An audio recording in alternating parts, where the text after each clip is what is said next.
but even just like something over the shoulders or the arms or like a sash going over the chest, anything like that to me is just beautiful. So I love the whole hat thing, even though Bantam hates it. I was never taught that I had to wear clothes. I don't know if we want that in there. That's a really weird mental Yeah, we should. Let's put an edit point there. Okay.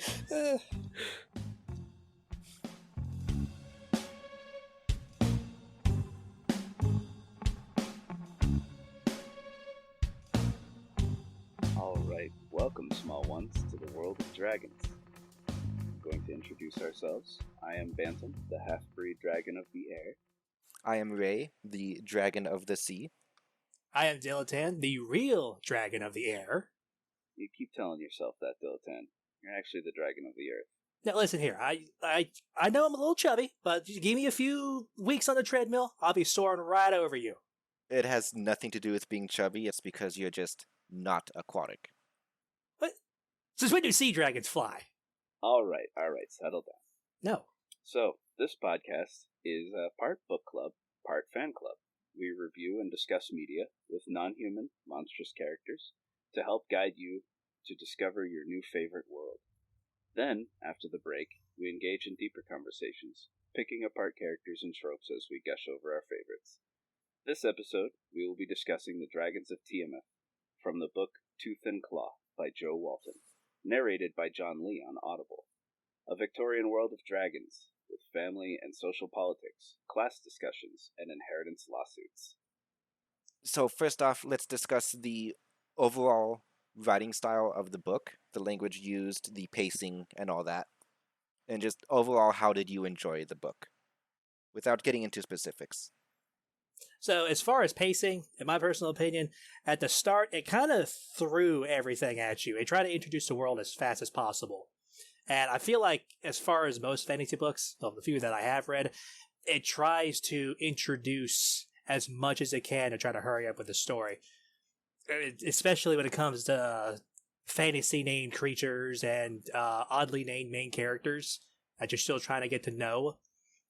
Because we had, the father, 5 sons, brother-in-law. I think he had 3 hatchlings there at the same time, too. And he did get a bit overwhelming. Yeah, so a lot of books will always start in media res. That's a good starting point.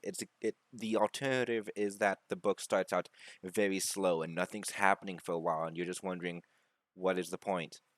So the starting point of the book was actually really decent.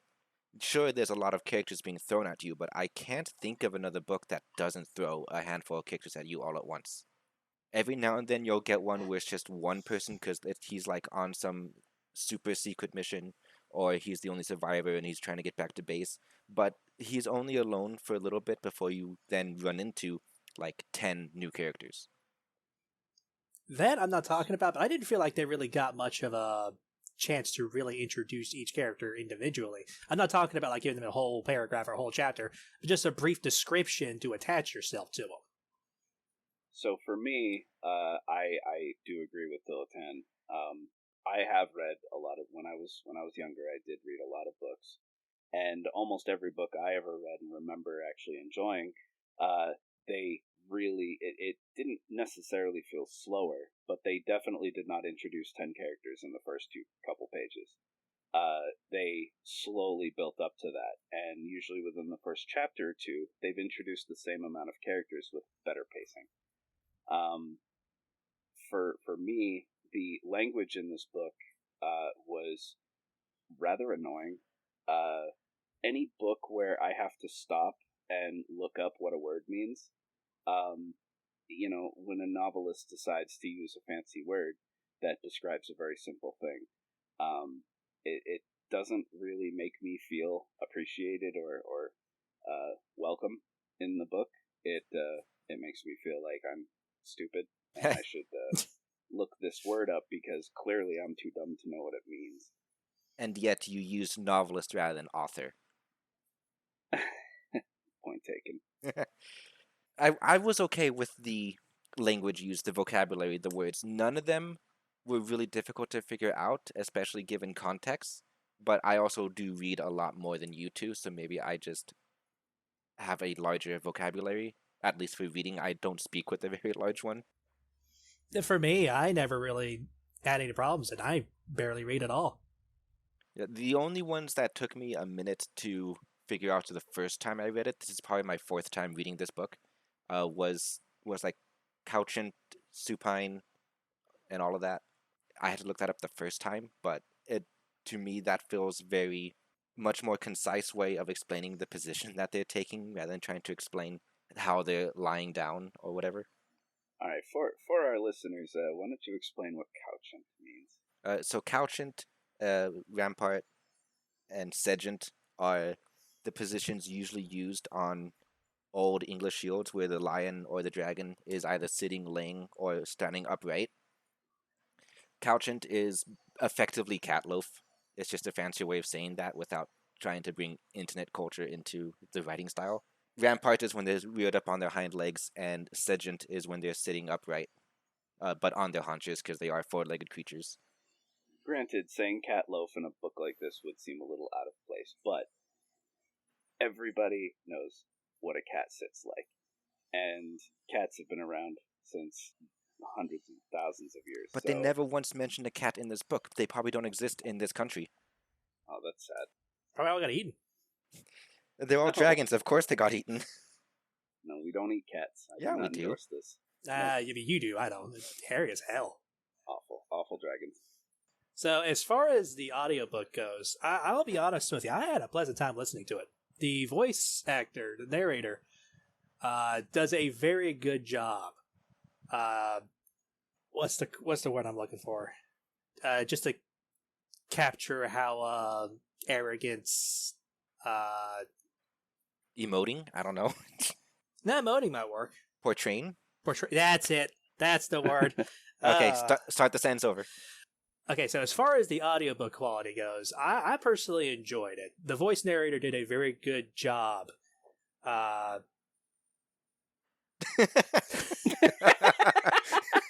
You already forgot the word again?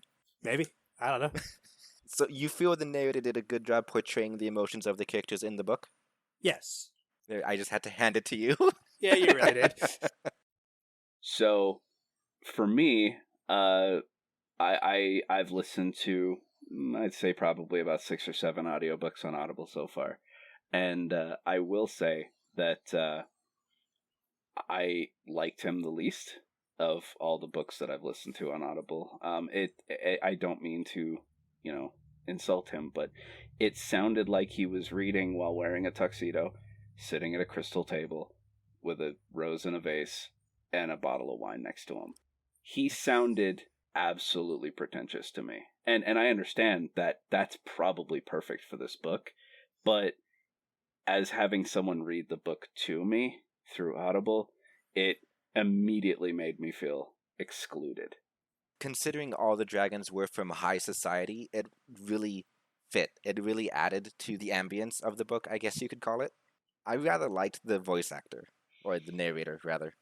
Yeah, they were naturally pompous and arrogant in the book, and he did a very great job portraying a pompous and arrogant dragon.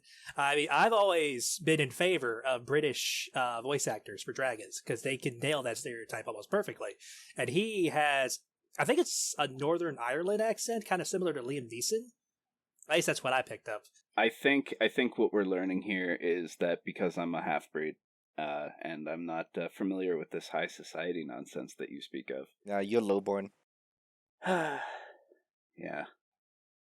So, Ray, since you've read this probably 4 or 5 different times, you probably got a solid handle on how society is laid out. Pretty much, yeah, as much as you can get out of one book. The author did try writing a second, but abandoned it for some reason. I don't know the details why. But the world is not as expansive as it could have been had it been a full-on series like her other works. Okay, so maybe you can help me understand the Dragon Race, because I'll be honest with you, most of that went right over my head. A lot of it does take some leaps of logic, I guess you could call it. I assume one of your problems was every time they said their eyes were whirling. Yeah, so does that mean like the colors themselves are actually spinning around in their eyes? Is that an actual thing that's happening? That's how I understood it. Yes, was their eyes have multiple colors in them, kind of like how human eyes are not just one color, but it appears that way because the flecks are very small. But their eyes would kind of like shift about the colors will when they have really high states of emotion. Okay, now how about the ranking system? Because I know there's eminence, there's exalted, there's gentleborn. What's what on the chain? Gentleborn is a catch-all for all of the non-peasant, non-servant, non-working class.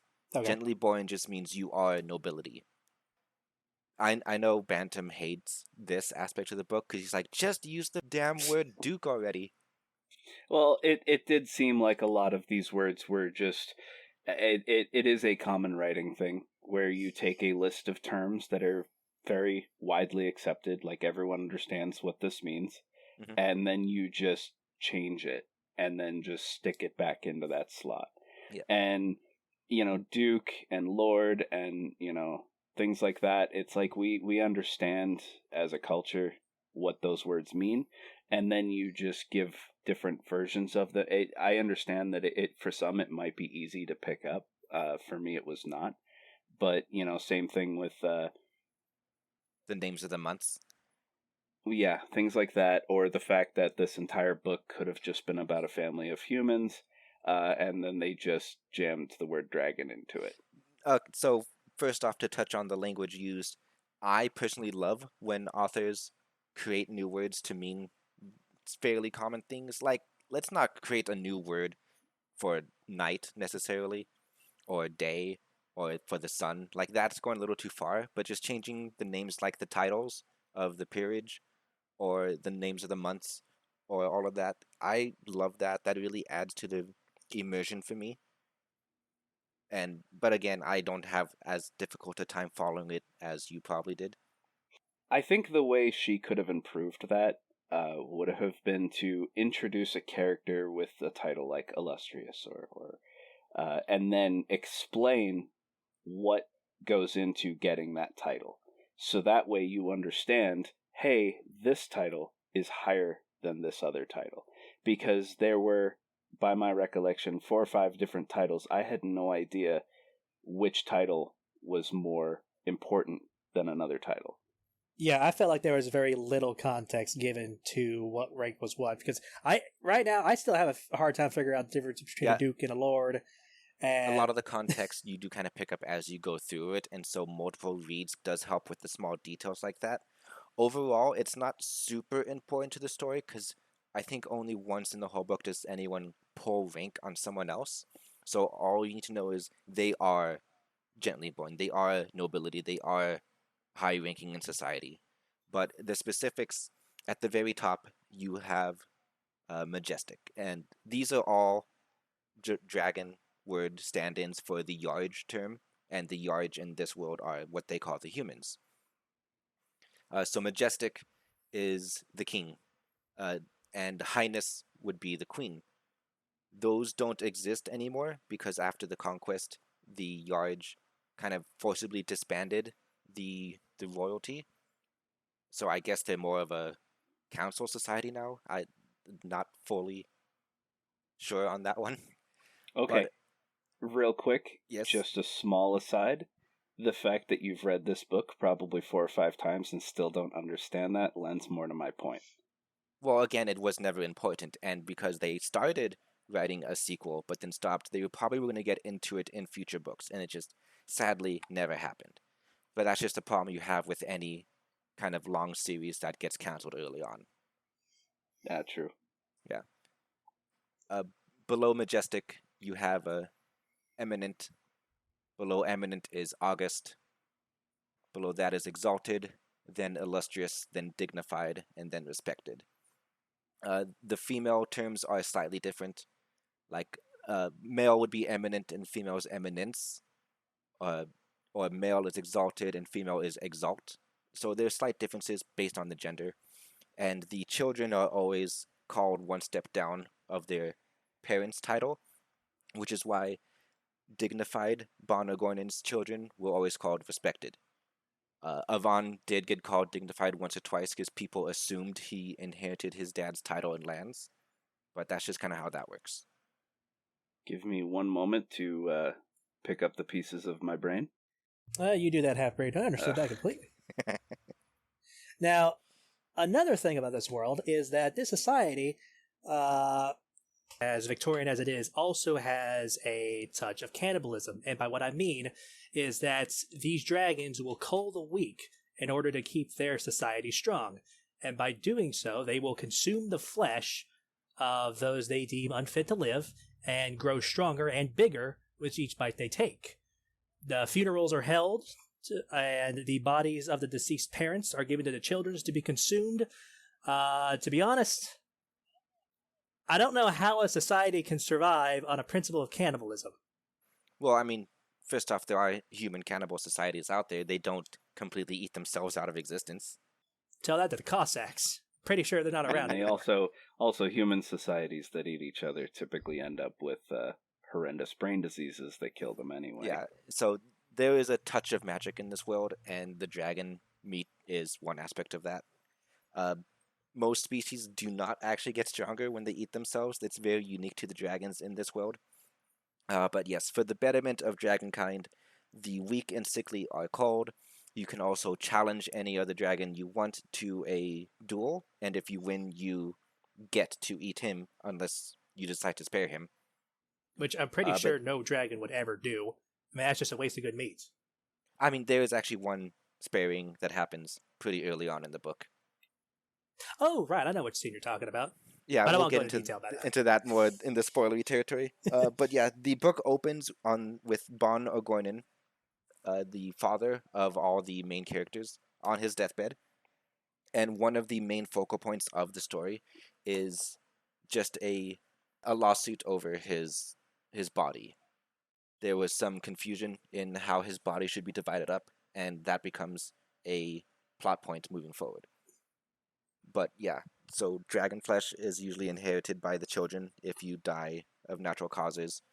The lords of the land are in charge of culling the weak and sickly from their farmers and their, I don't know what the term is, serfs, I think that is the term. In this society, I think serfs would be the correct term, because they're outside the cities, it's more feudalistic rather than Victorian. So, yeah, serf would be correct. Yeah, which is why all the highborn are much larger. You have servant class dragons that are 7 feet from nose to tail, because they never get dragon flesh ever. Yeah, that's as big as they'll get. Yeah, farmers are a bit larger because they will get the flesh of their family as the generations kind of move through. But then the noble dragons are like 40, 50, 60, 70 feet long because they get a lot more of the flesh just because of the land that they control. But the whole idea is that by calling the weak and sickly, the ones that wouldn't survive anyway, we're talking like, I guess you can't have premature born when you're eggs, but the idea is you're born sickly and weak, you don't get better, you are then called for the betterment of dragonkind, because in a world where the flesh does make you stronger, it kind of, I guess, recycles back into the society. You weren't going to make it anyway, so you might as well help everyone else have a better chance, which is, I think it first came about because after the conquest, because the Yarge did kind of kick the dragon's butt for a bit, they had to start, I guess, min-maxing their, I don't know, min-maxing their stats is a horrible allegory to use here. They had to change their tactics. Yeah, they had to, I don't know how to explain it. I'm actually trying to remember the war, but I'm trying to blank. I'm assuming they tried to keep the flesh away from the dragons by like burning the bodies or something. I don't know. They never go into really fine details about the war itself. They do mention at one point that the Yarge beat the dragons because they had weapons, whereas the dragons only had their claws and their fire, and that doesn't really do much against cannons. Once the dragons advanced to the point where they also had weapons, they do have guns. At some point, they mention hunting rifles, I think. Yeah, females use hunting rifles. Yep. So once they have weapons themselves, they were able to fight back and kick the Yarge out of their territory. And now there's like an uneasy truce. Like there's peace, but they still kind of don't like each other. It's a cold war, I guess. I don't know. Yeah. So I'm going to admit that I couldn't make it through this book 100%. I did get probably 75 to 80% through the book. But I've never really had problems finishing a book when it's in audio form, but this book, probably because I'm a half-breed, just went way over my head, and it was actually kind of a struggle to listen to it. The one weakness I have is that once you start talking about politics and things like that, I tend to zone out, and so it became really difficult for me to stick with it. Yeah. Personally, I like inter-character relations. Like what a lot of this book is just characters interacting with each other. A lot of it is social politics. There's a whole bunch of parties, a whole bunch of marriage proposals. I actually enjoyed some of the chapter names. Early on, you have a chapter called A Marriage Proposal, or A Dinner Party, or A Confession. But then later on, you get chapters that are titled A Fifth Confession, A Fourth Dinner Party, A Seventh Proposal. And that just kind of shows a lot of what is in the book. It is a lot of social encounters. There is not really any fighting. There's a couple of scuffles, but that is not a main focus of the book. I remember when you complained to me about it, Bantam, you said you felt like nothing was happening. Yeah. Which I don't agree with, because again, this is kind of the stuff that I enjoy. But I guess to help the listeners understand, what do you look for when you're trying to decide if anything is happening worthwhile? So, while listening to this book, I kind of felt like, if I were to put myself in the book, that I was just standing in the corner watching people talk and argue. And it's like, why doesn't somebody just lash out and murder somebody? Like, why, if you have such a problem with a character and you're a dragon, just go kill them. Because like, it's a challenge society. them to a duel. Oh, society. I mean, you can't just go out into the street and be like, you, neighbor, I hate you. Duel, now. I mean, don't let your dreams be dreams. Be the change you want to see in the world.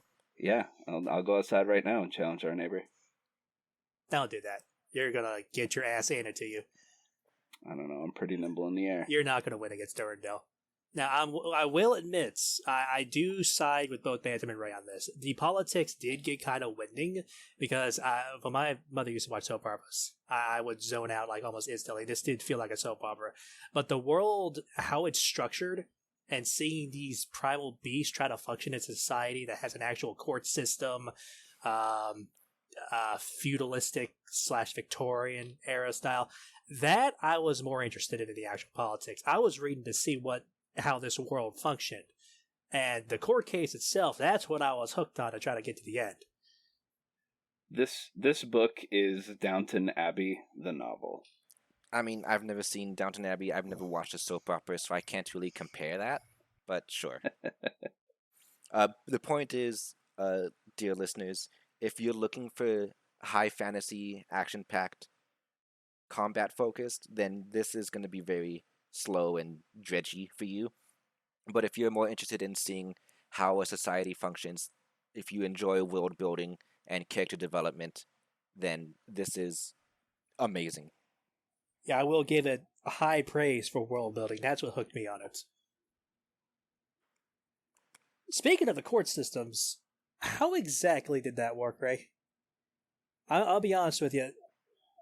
When the trial started happening, a lot that was going on did go over my head, as it would usually for a first read. This book, I'll admit, you might need to go through it twice and kind of pick up on the small nuances and the details that kind of flow through all the fluff, for lack of a better term.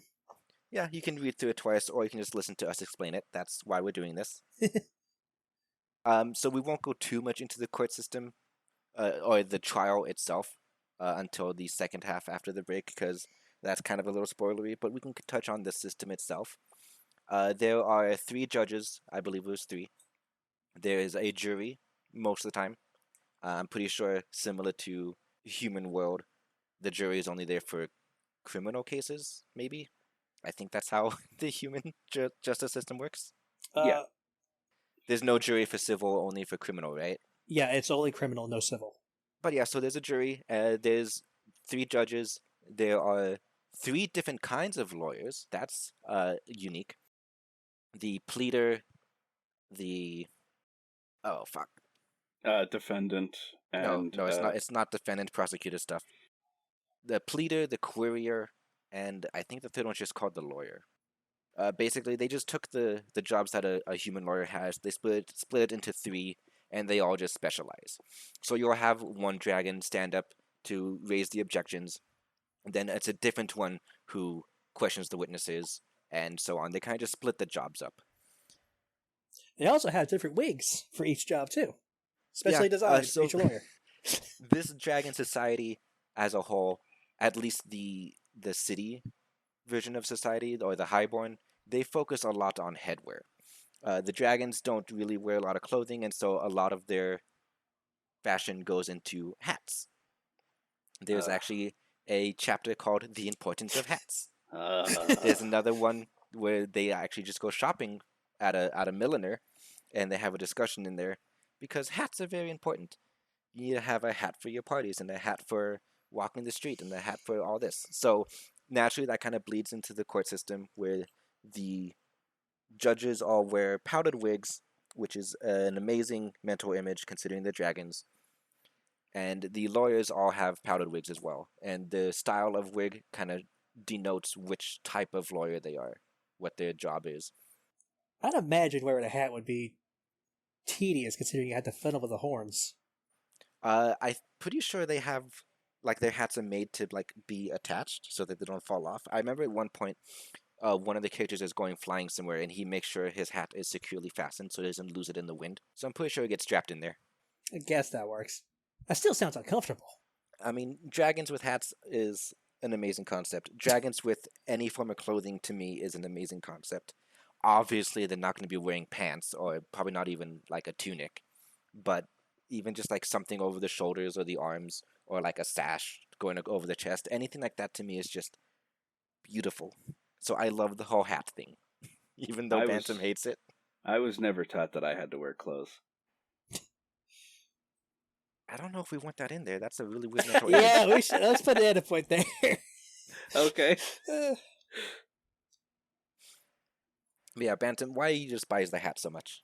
Is it just because it's focusing a lot on details that you feel don't matter? Okay, so there actually is a common, I guess you'd say a common insult against novels, where they spend 5 to 6 paragraphs describing a character's clothes and then never bring it up again. And I understand that they're trying to paint a picture with words of what this person looks like, but it's an unnecessary detail because part of the allure of books is you use your imagination to fill in the blanks. And if they have a character walk up and introduce himself to another character, maybe in your head you're picturing your ideal fantasy of what this character looks like, and then they spend 3 paragraphs describing his belt buckle or his boots or his jeans, and it's tedious nonsense to me. I don't need to know exactly where he bought his clothes. I don't need to know exactly how long, he's worn those clothes, or that he's known for wearing this particular shirt. I don't care. And to me, it feels like padding. It feels like an author kind of doesn't know where he's going with this, so I'm going to spend 6 pages describing his outfit. And with hats, I feel it's the same thing. It's there actually was a book that I remember reading when I was a kid in school, and they had, I think it was 4 paragraphs describing somebody's hat, and it was a cowboy hat, and how they were describing how it was laced, what color, what texture it was, what the label on the inside of the hat said, and it's just unnecessary fluff to me. It immediately pulls me out of the book, and I end up skipping ahead trying to figure out where they actually start going on with the story again. Now, if they didn't include the details of the hats, and I'll admit it does go on a little bit, the whole court scene where the lawyers are wearing their fancy wigs and one of them is switching between wigs to mimic the jobs, it would seem kind of silly without context. There needs to be a bit, and I do feel like it didn't carry on that much. It was a nice bit of world building. Yeah, I don't feel like the hat descriptions went on for very long, but I probably may not have noticed because I love it, so 4 paragraphs probably just flew by for me. I don't know, but I don't feel like they dragged on that far. I'm not necessarily saying that they went on too far in this book. I'm just saying that describing a hat at all is too far for me. You can say a character, approached and he was wearing a cowboy hat. Done. Now it can be a black hat, it could be a white hat, it could be a 10-gallon hat, or it could be, a fedora or something, but I don't need the hat described to me in painful detail. It is definitely a writing style choice. I think part of it, at least with modern books, like books that have come out recently, it's a lot easier to get a movie or a show of your book, and so maybe people start describing in detail so that when they cast someone, it actually fits what the author had in mind. Because how many times have you read a book and then seen the movie and like, wow, I didn't imagine that character like that at all? How many times have you read a book and then watched the movie and realized that the author has zero input and that they hire big name actors? That is a case by case basis. A lot of times the author, as part of the contract, would be like, nope, I'm sitting on the committee and I'm going to make sure you guys don't ruin my stuff. That's true. But yeah, none of the language in this book to me felt extraneous. There would be a few times where the author would diverge and like, here's a 4-paragraph backstory to this particular aspect, and I didn't feel like any of that was unnecessary. To me, everything kind of just flowed naturally. Nothing felt like was padding, nothing felt extra. I feel like everything fit in a very nice, concise, and tightly knit package. All right, our faithful listeners, we're going to be taking a small break. Once we return, we'll be reaching spoiler territory, so be warned.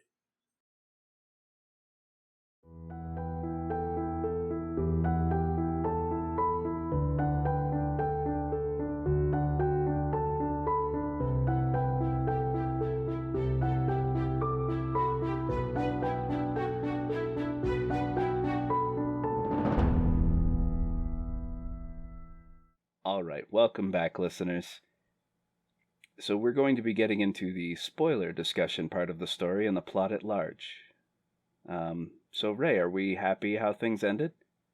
Well, I am, but we've already established that I just love this book. I mean, I read it 4 times. I'm pretty sure you're not happy with how it ended. Well, I never got to the ending. How did it end, Bantam? Enlighten us! So everyone killed each other at the end. There was finally some action. There actually was some action. If you wanted combat, this is the ending is like the second and fairly largest combat. The first one was more of a scuffle, just between him and freaking Kentar. That his name? Yeah, I think so. Kest. I know you're talking about. Yeah, okay. Kest, the dragon that just started being exceptionally rude to Sebeth, so he comes in and puts him in his place. That was like, I think, a paragraph worth of scuffle. Yeah. Go ahead. No, I was going to say the combat at the end is a bit larger, but not by much. It's still kind of fairly glossed over because, like I said before, combat is not the point of this book, so they didn't really spend a lot of time on it.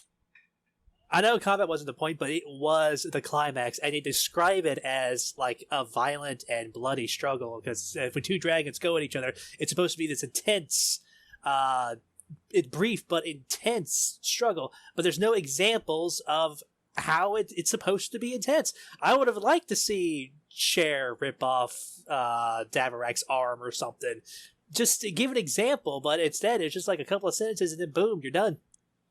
Yeah. And with all the shit that Davarak does through the book, he deserved some violent arm ripping. So, because of the fact that I obviously didn't get that far, but from what you're describing, it sounds an awful lot like maybe this author wasn't comfortable with their ability to describe combat or major action. Like maybe the author themselves, she really likes social situations and was like, what if it were dragons? I mean, possibly, but she did a fairly decent job explaining the broken egg during that scene. So I feel like she just doesn't care about combat that much. It's like, whatever, it happens. God, that whole fucking thing. Ugh. Not to mention the whole dragon culling scene in general, where the fucking Davarak just yanks these 2 kids and tears them apart in front of their family, and then leaves an arm for each of them. That was... It's okay, so I don't know. I don't want to be like that was amazing because it's definitely a very horrible scene.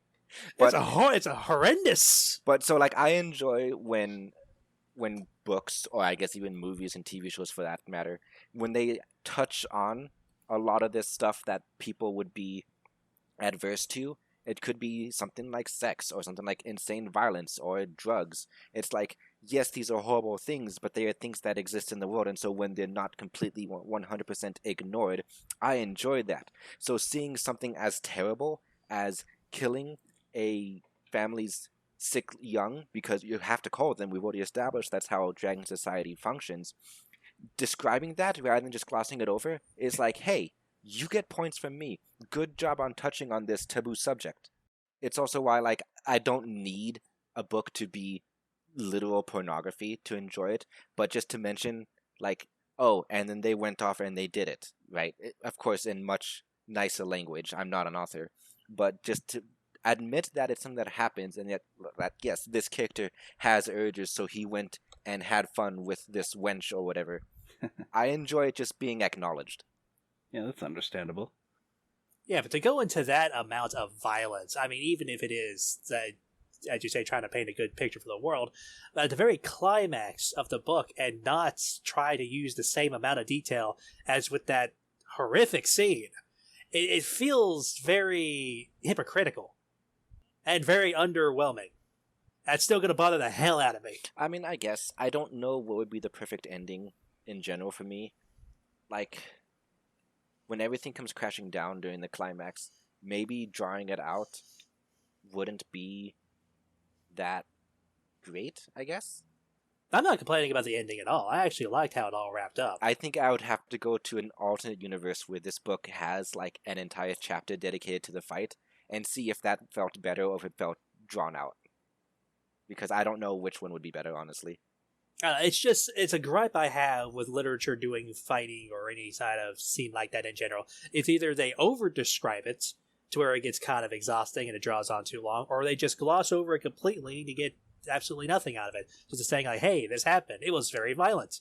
I'll show you how it's violent. Just take my word for it. We'll move on. I've definitely read books on both sides of that spectrum. I actually have read books that fell in the middle ground pretty well, but they're not anything that we'll be discussing on this podcast. But I'm pretty sure I've read some that are in the middle ground, but I don't know. I think the thing is, when I read a book, I get so engrossed in the characters because, as we already established, I love the social interactions. And so literally any fight scene just feels like, this is not adding anything. Stop fighting. Go back to talking. yeah, I guess it really does depend on the universe, because the book that I mentioned takes place, in the future, fantasy. But it's a universe that you would really only buy the book if you were already involved in that universe. And so you already understand exactly how combat works. But it did feel like in some of these stories that combat was the perfect amount. They describe the weapons, they describe the impact of weapons upon other characters and the damage it does, and then they move on. I guess to me personally, combat is much more suited to movies. Let's have the books just be dialogue and interactions between each other. That's fair. So, Bantam, what point did you stop reading? And maybe we can just briefly go over what you missed. So I'm going to be 100% honest. The book kind of was just like a fever dream to me, and there were points where I was legitimately laying down on my back, staring at my ceiling, trying to focus on this book, and my brain refused to retain it.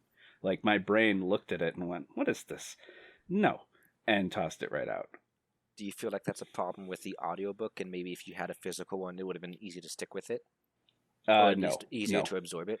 I believe that it is entirely just the book contents. It may also be partly the narrator's fault. As I said, he sounded incredibly pretentious, like he was talking down to me the whole time.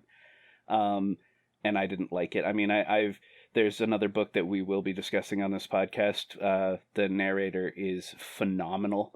The voices he does for each character are so distinct and recognizable. He goes ham, like absolutely ham on voices. Are you talking about Dragon Hack? Yes, Dragon Okay. Hack. And I don't know if it was.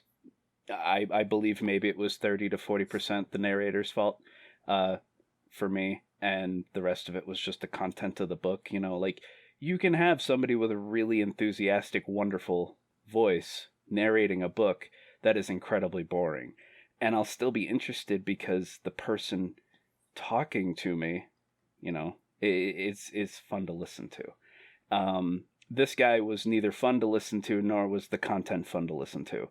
And I believe that is why my brain was just like, yeah, we're just going to let this in one ear and out the other.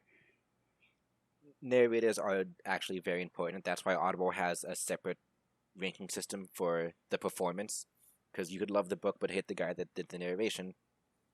Yeah, Absolutely. I really honestly feel I understand that this would be an expensive venture and probably not worth Audible / Amazon's time, but I really feel like they need to have more than one person narrating a book. Mentioning Dragon Hack again, when the guy did female voices, they weren't the best. They should have at least a male and a female narrator so that they can split the roles, because it sounds really off and weird when a guy tries to do a female voice or when a female tries to do a male voice. Yeah, for this audiobook, he did do a pretty decent job, but a lot of the females did blend together. He did the male distinctions a lot better, but when it was just the servants and the Exalt talking in some of the scenes, it was kind of hard to follow who was who. Yeah, for his interpretation of a female voice was just to talk a little bit like this and just breathy, and it's kind of condescending and annoying. To be fair, I'm pretty sure that's how noble women spoke. Well, yeah. All the time. No, the way he does the dialogue, it is spot on. Yeah. I really enjoyed the Exalt's voice, Exalt Bonandi. I can't do it, but it was beautiful. It definitely was the voice that stood out to me the most. Just like pompous queen, the world is mine kind of personality. Oh, sure, you are difficult. I can't do the voice. And that was pretty close. I mean, you got the accent down. I'm probably going to hate it when I go through editing this and just remove it immediately. Nah, I'll do that. Okay, so, Davarak. That motherfucker couldn't be any more evil unless he was twirling a mustache. I mean, at least in my opinion. Maybe. He definitely started to just go insane towards the end, I feel. Well, yeah, he ate one of his servants. He went absolutely ballistic over this. Once the court case came into play, that's the downhill slope right there. Yeah. He definitely was breaking a lot of rules, I guess. You can say he was breaking social etiquette, which is this is Social Etiquette, the book. He actually was. But yeah, like we discussed, that you only supposed to call the weak and the sickly, and it's usually only referred to hatchlings in that sense. Like if you get sick as an adult, it's not like immediately you're gonna get freaking cold, so you don't need to worry about that usually. You can also challenge someone for their position, but you can only challenge up or equal. You can't challenge down because that's just bullying. But he definitely went around and would just eat other dragons that were neither sick nor fit for challenge, I guess could be the term we use. Yeah, I'm glad you mentioned that about the you can't challenge down. I guess I didn't catch that, but because I thought about it earlier before the break. I was like, what's to stop an all-powerful dragon from just, you, I challenge you, kill. You, I challenge you, kill. The court system. Penalty of the law. Like that, and that's how the society just doesn't crumble, because they do have laws that they follow. They do have traditions and all of that. It's not just Wild West out there. So the way I understand it, if a dragon of higher power did start calling the non-weak, or I guess breaking social etiquette, they lose their status, their wealth, and just be cast out. Mm-hmm. Or challenged, in that case, by Sherman Andy. Yeah. Of course, there is also the possibility that the highest rankings would all be tyrannical, and that is a problem that happens in any kind of feudal society. So that is a risk, but it's not one that's active during this particular time period. Also, a small moment of silence for one of Davarak's servants, Lamith, who was eaten just by trying to protect Miss Haner, I think. Hena. Yeah. It's spelled Haner, Haner, but the narrator does say Hena, so I don't know if that's just how you pronounce that word or how he decided to. He definitely pronounced clerk as Clark, so I don't did know. catch that a couple of times. But yeah, Davarak, honestly, anything that did happen to him, he earned through karma. Yeah. Even Penn? Agornin was the priest brother. Okay, not Penn. The parson. Avan was the one that sued him. Now I'm thinking of Berend, his wife. Yeah, Berend. Who died by the egg binding. Which, that scene in and of itself, Jesus Christ. Did that mentally scar you? I honestly, that one wasn't as bad as the culling, because I didn't really feel... I felt so horrified for those two farmers, because not only did their children die, but Davarak just took their whole body and just like, here's a limb. Enjoy. Well, that's how. Sorry, I had to do that's this. how it works, and that's why the feudal lords are much larger, because they have access to a lot more dragon meat as they go around maintaining the culling and all of that. But Davarak, I mean, I'd assume some lords are kind of a little more respectful. It's like, I'm sorry, but I got to do this. It's the law. Davarak's like, oh, we always crying, chomp. I mean, here's the limb. They might be more respectful, but I think they also would just be, what's the term for being used to something?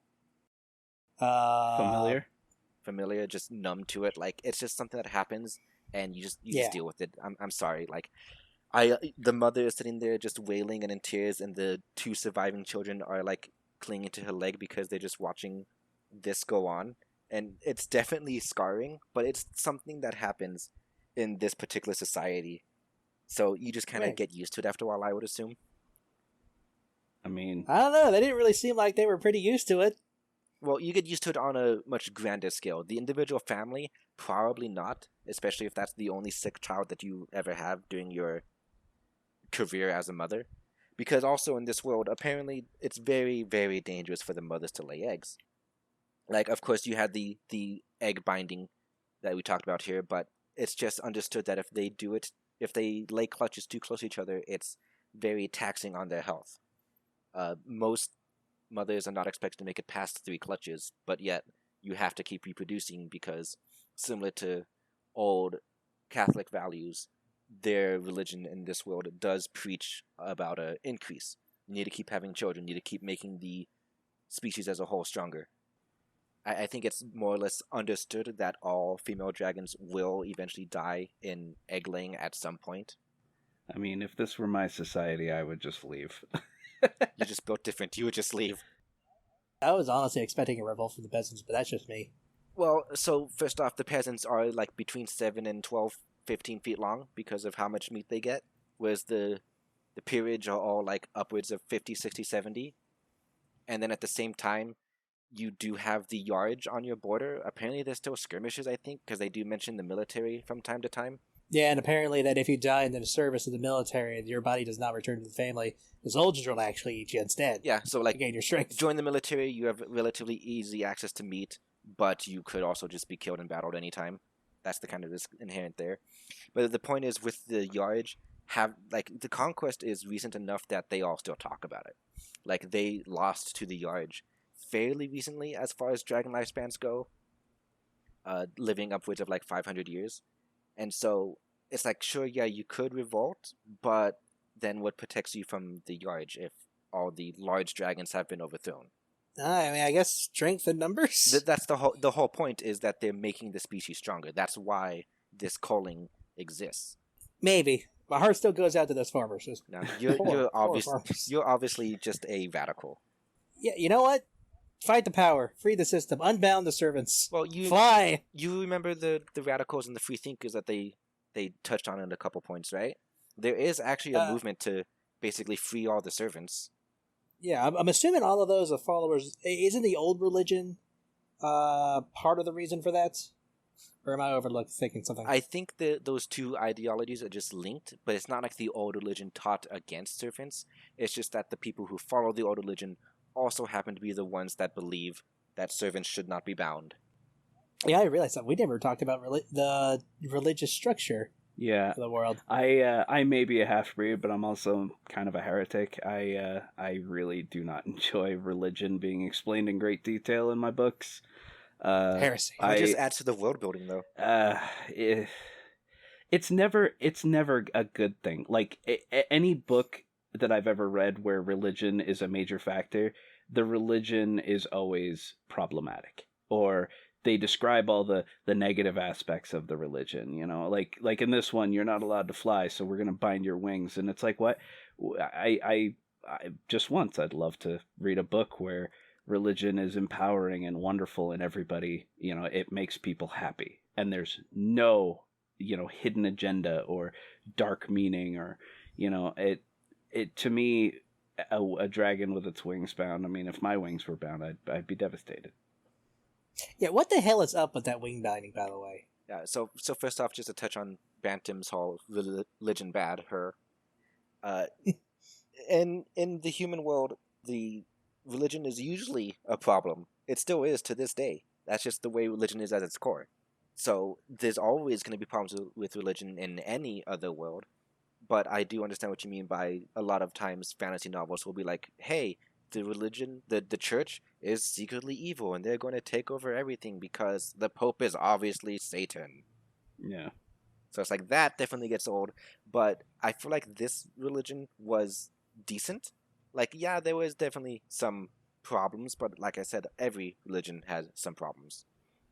For me, religion always seems like a scapegoat for a character to do a bad thing too. Like, oh well, no, this is against our religion, so clearly I have to kill you.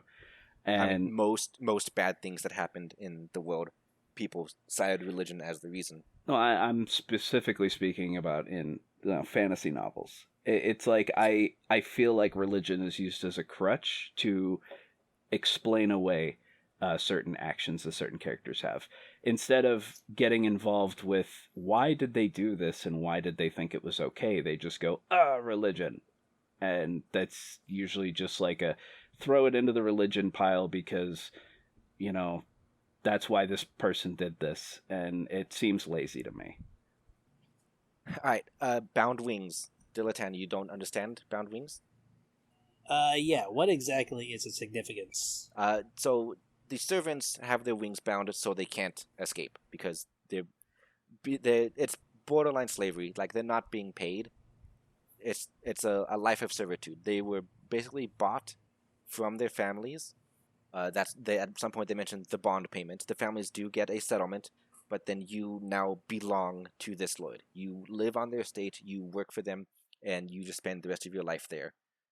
With So, minor differences depending on which lord you got. Some will let you retire back to your farm. Others will just kill you when you get too old and can't work anymore. As far as the clergy, the parsons, the priests, the bishops, all that, they have their wings bound by choice because it's supposed to be reminiscent of humility, I guess. They are like, I can't think of the proper language to use, but they're effectively servants to the general public because they're supposed to be the bridge between them and the gods, and it's just a, a I don't know, a symbol of being humble, that you walk upon the earth, that you're willing to give this up. I'm pretty sure there's probably a deeper meaning that either wasn't touched on in the book because it was saved for one of the future ones, or maybe I missed it in my four read throughs. But that's just my understanding anyway. I think that's the same things nuns at the Catholic Church do. Yeah. Kind of restrict themselves. But so what's confusing is one of the priests, when Baron was dying, he decided to fly to give her last rites. Right, and that's because it is a choice. It is something that they inflict upon themselves, and so for emergencies, it can be eschewed. I don't know if that's the right word. I guess wavered. Waived, yeah, it can be waived for emergencies. Okay, so one thing I do want to talk about, and I'll be honest with you, once it was said, it slipped my mind, and I haven't been able to remember it because I just kind of let the audiobook kept going. Mm-hmm. But Penn's dad, on his deathbed, what exactly did he confess? He confessed to killing and eating his siblings who were not weak and not supposed to be called. Oh. Mm. Yeah. So he effectively murdered his surviving siblings ate them so that he could become strong enough to make his way in the world. And that's how he was able to eventually get his title, his lands, his wealth. Yeah, that's why it was such a it was a sin he wanted to confess at his deathbed, and kind of the catalyst for most of the problems of this book. What a coward, Right, waiting until he's dying. Those deathbed confessions, though, right? Yeah. Haha, you can't get me now. Okay, so now that's why it was so significant about him going up to the courts then. Besides Penn being accused of following the old religion and getting expelled from his following, I'm pretty sure like the entire family would have been punished for their father's doing. Probably not. It's definitely something in the past. I mean, it would have definitely been a black mark on their family legacy, but I don't think any of the children would have been punished for it. I don't think anything would have been stripped away. The main problem was that in order to give his father comfort, he did give him absolution, which is not practiced by the church anymore. And just the nature of it being a confession, he cannot say what his father said. If called to the stand, he would have said, I cannot say what my father said. It was given in confidence during absolution.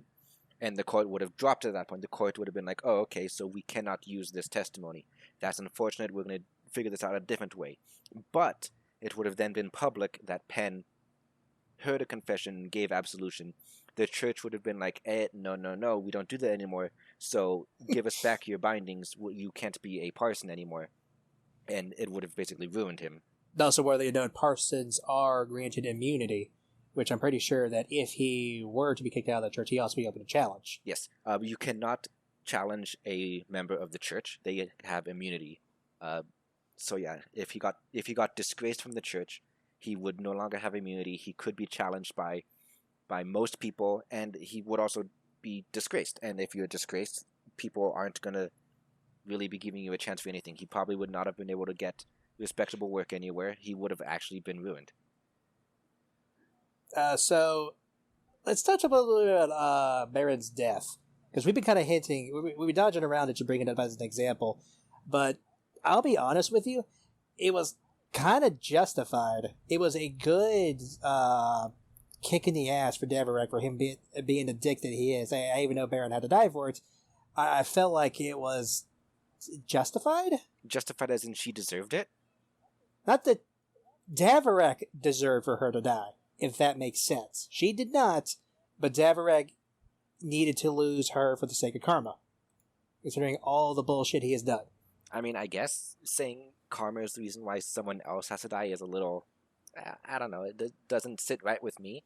I think she just died possibly through her own hubris because she wanted to have another clutch of eggs relatively soon to the first one. She did say that she wanted it, that it was like she was in on the plan. It's not like Deverek forced her to. And then, of course, you also just have unfortunate accidents. That just happens. No, I thought the stress of the lawsuit and her brother challenging her husband cause for the accident to happen. I mean, the lawyers definitely wanted to use that.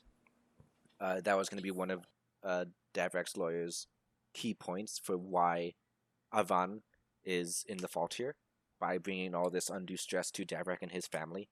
It was going to be a point of the countersuit, but I don't know if it actually did. Yeah, to be honest, that was a very quick court case.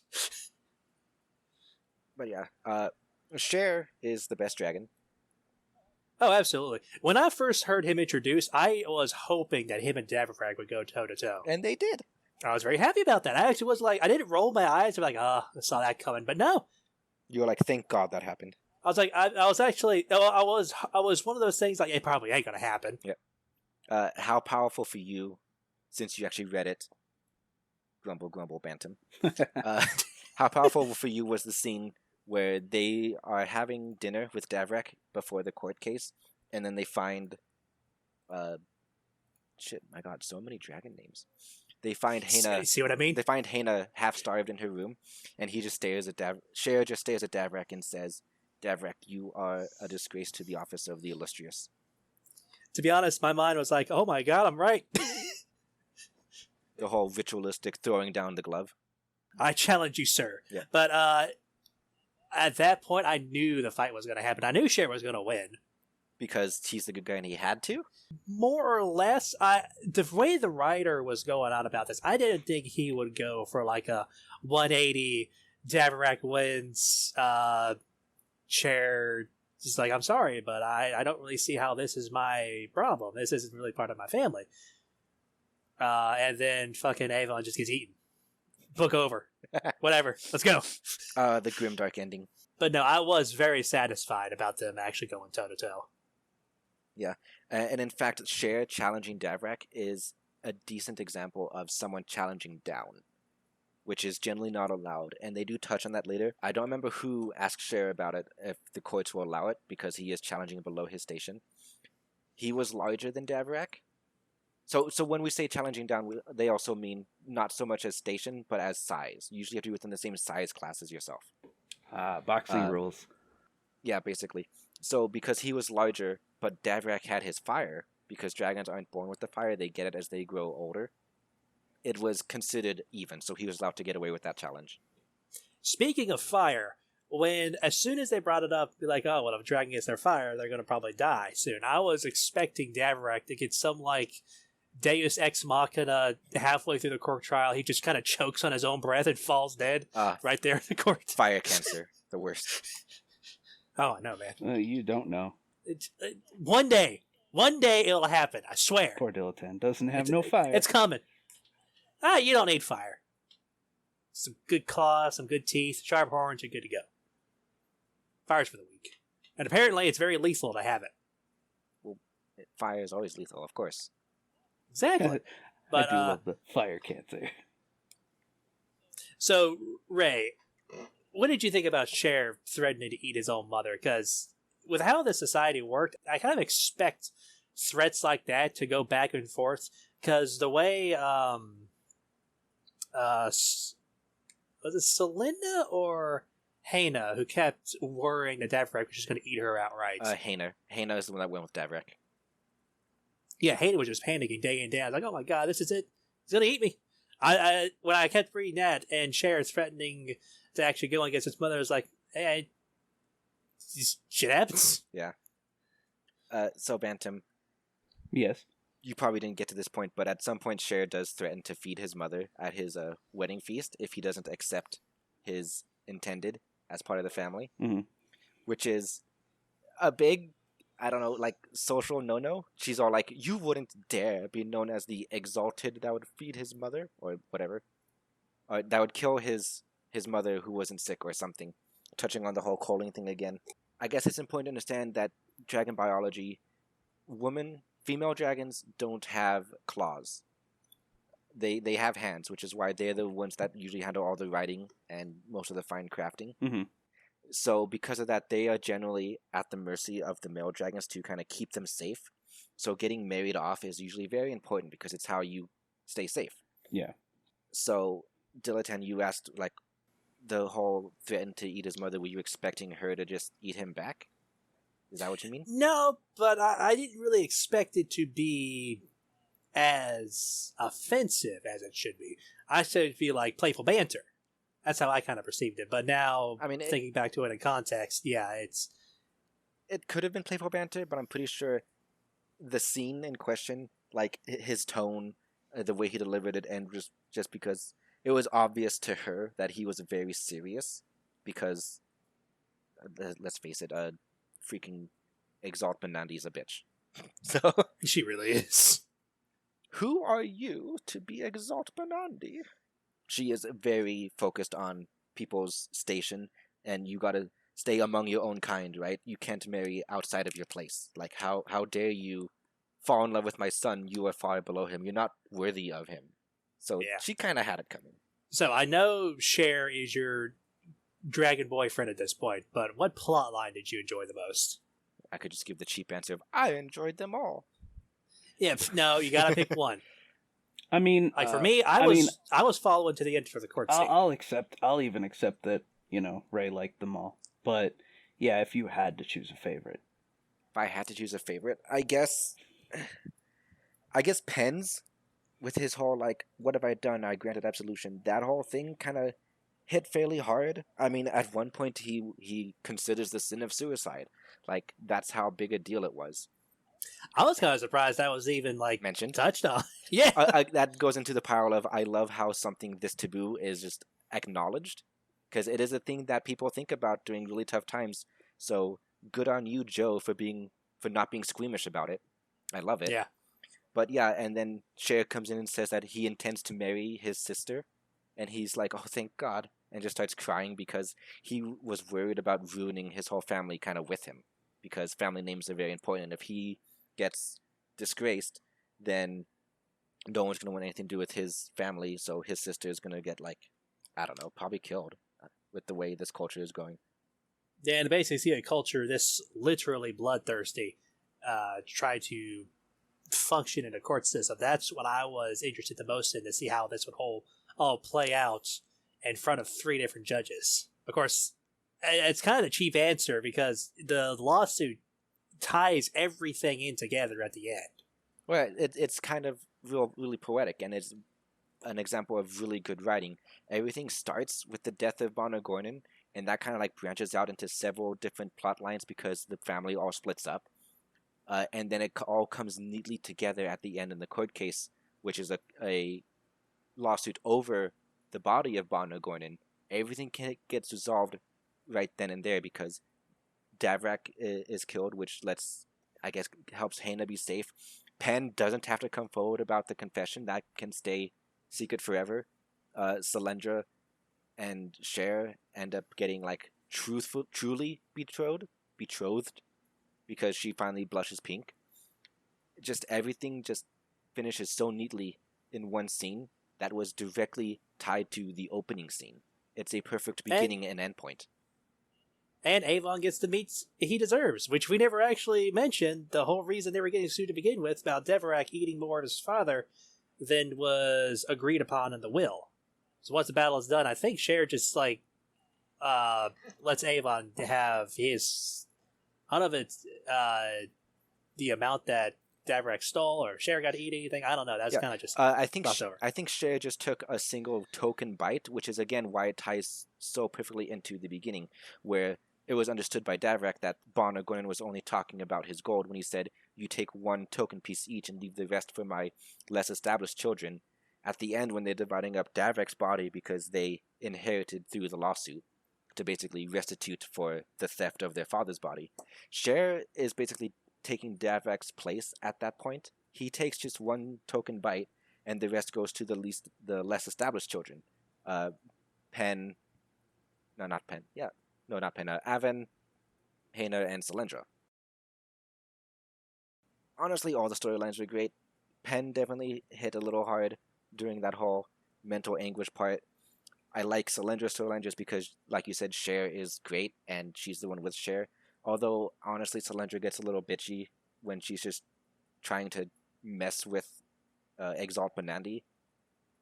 So that kind of didn't sit right with me, but whatever. I mean, she was being bitchy to a bitchy mother. It kind of canceled out. You kind of needed to. I did like Avan's storyline, but it's more that I enjoyed Sebeth, who is the dragoness that Avan ends up with. I really enjoyed Sebeth's storyline. Just how much Avan struggled with everything between the lawsuit and how dangerous it is in the capital. And then he kind of just stumbles into being the highest ranking dragon out of all of them, out of the whole land. He's eminent now. It's like, wow, okay. If there was royalty at all, he's the closest thing to it. And in fact, that's why at the end the Yarge diplomat shows up, because they keep tabs on all the eminents, because if the dragons were to ever name another majestic, it would probably come from amongst the eminent families. Oh, so that's why he showed up at the end. That whole plot kind of went over my head. I did roll my eyes because I felt like that was kind of handed to him without really any just reward, because he got what he was getting for in the lawsuit. Davarak dead for one thing, and the meats that he was rightfully due. But then all of a sudden, boom, immediate royalty. I mean, he got it by being nice to Sebeth, with how they described how he found her. This terrible social position. She had been kidnapped. She'd been forced into prostitution, basically. And then he just basically just took her in, took care of her. left her her privacy. He was just a good guy overall, and I guess that was his reward. Yeah, at he the was end. very respectful. All right. Anything else you'd like to bring up? Because Bantam has been quiet this whole time, having not really read most of it. I would like him to bring up a couple of things just so he actually has some lines during this show. Well, I mean, to be fair, like I said, even the parts of the book that I did listen to, it kind of went in one ear and out the other. I guess I could be the stand-in for the listeners on this one because I greatly did not enjoy this book. Right. I found it incredibly pompous and boring. And that's not necessarily a criticism of the book. It's just the type of person I am. I enjoy high fantasy when, it doesn't deal with real life political issues. I hate politics. The moment anything starts getting political, even in universe, it completely pulls me out. And the fact that it was an absolute struggle to basically put myself anywhere in this book, because a good book for me, I can see myself in its world, interacting with the characters or basically being someone standing on the side of the room while conversations are taking place or whatever. Yeah. But I guess to be fair, if you saw yourself in this world, you would be the peasant that no one acknowledges in the corner. yeah, and I'd probably immediately leave. This is all happening above your station, so you don't get to play around in it. Sorry. Yeah, it's not my type of book. And Dilettante and I are enjoying the route party, and you're just not even invited. So yeah, that's fine. get out of here. That's fine. But I guess if you're going to be the stand-in for the audience, maybe some of them were like you, didn't really enjoy it. Maybe some of them tried to, but some of it didn't make sense. Are there any things that confused you would like us to kind of help you understand? Yeah, the whole biology thing, because there were parts toward the beginning where there was an argument over whether or not a character turned pink, and it like I understood it maybe about 30%, but at the same time it made me upset because like it wasn't explained very well in the book, at least not the parts that I listened to, but it was what's the deal with that? Yeah, that took a while for it to click in my head too, but from the way I understand it, female dragons kind of work similar to chameleons, and if they're ready to, or they'll express their love by changing their scales to an actual pink color. If not, they would just be their standard. I'm assuming they would be different colors as well, like gold and bronze and such. Is that actually how chameleons work, or did you just say chameleon because chameleon's the only animal you can think of that changes their color? Mostly just chameleons because they change their scales. No, chameleons do change their scale color depending on their emotions. If they're angry, they turn red, kind of thing. Reds, purples, and dark blues. They do exhibit their personality through their color changing. Hey, if we're wrong, don't at us, okay? just let us pretend we're right. But yeah, so females, if they get too close to a male after a certain age, I guess after they hit dragon puberty or whatever, they turn pink, which is why a lot of times they discussed how they can't be alone with a male if they're not being escorted. They have to be like another witness or whatever. And why Frelt, the other person at the beginning, did a very big social no-no by crowding in on the girl he was trying to impress. He goes after all of them at some point. I forget which one happened first. Oh, it's a Cylindra, obviously, because that becomes the whole plot point with her having to take the medicine to turn back. So he crowds Cylindra to basically force her to turn pink because it's involuntary. It kind of just happens if they get too close.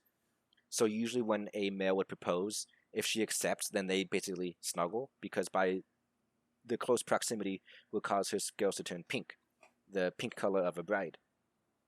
And then I guess it darkens to red as they lay eggs because a lot of the old mothers were described as red. But yeah, before turning pink, they're pretty much normal colors. Every color under the sun except for green, because green is the sickly color, or at least pale. Yeah. I don't know why green would be considered a sickly color. I've seen some nice green dragons in my time. Yeah, but very beautiful emeralds. For this world specifically, I feel like green is the sickly color. They're mostly females are going to be variations of red as they get married off, but the males are all variations of gold, bronze, copper, brown, and black, I think. It's a pretty sad rainbow. I don't remember them ever mentioning a blue dragon. Someone mentioned blue at some point as like a joke or like a, oh yeah, Benandy's like, Jura will strike me blue for lying. So apparently blue's not a good color either. Strike you blue is kind of standard because of bruising. That's not really considered a scale color. I don't know. It could literally be a scale color for them, though. Yeah, that's true. I think scale colors in this world are mostly metallic. They're all earth tones, I feel. There, anything else we'd like to bring up? I feel like we've covered pretty much every nook and corner. Nook and cranny. Yeah. At a point. Nook and Alright, I guess let's just go and do the closing now. We'll get better at covering stuff as we get feedback from listeners. Yeah. Well, thank you for joining us for our discussion on the dragons and the Society of Tiamath from Tooth and Claw. You can find our social media on Twitter at officialwadpod. That's WODPOD. Or you can email the show with your suggestions or your comments. And the email is wadpodcastmail@gmail.com. Wait, so we already have an official Twitter? Well, every other name was taken. That was an hour of frustration. We have a Twitter. There's nothing there, but it's a Twitter. We'll put something there eventually. Just hold on to that. All right, so Be the first to tweet us. if you want to leave us a family-appropriate review, we might read it on air. Next episode, we'll be reviewing and discussing the game The Mystery of Caketropolis, available on Steam. A bakery falls to arson, and a city falls to chaos. With the harmony between human and dragon crumbling, can Rimentus solve the mystery of Caketropolis before his kind face exile? Our next novel, after that episode, will be Night's Fire by S.J. Himes. Zephyr, a fire dragon and an escaped slave, needs protection, time to heal, and a chance at a life full of hope. Gawain can do no less than offer his sword, his shield, and his heart. Evil is hunting Zephyr, and it will not stop until it has reclaimed its prize. Beyond the legends lies the truth, and love, like fire, consumes everything it touches. Warning, this book does contain adult material. Listen, this dragon, this dude, they get it on. Stay tuned.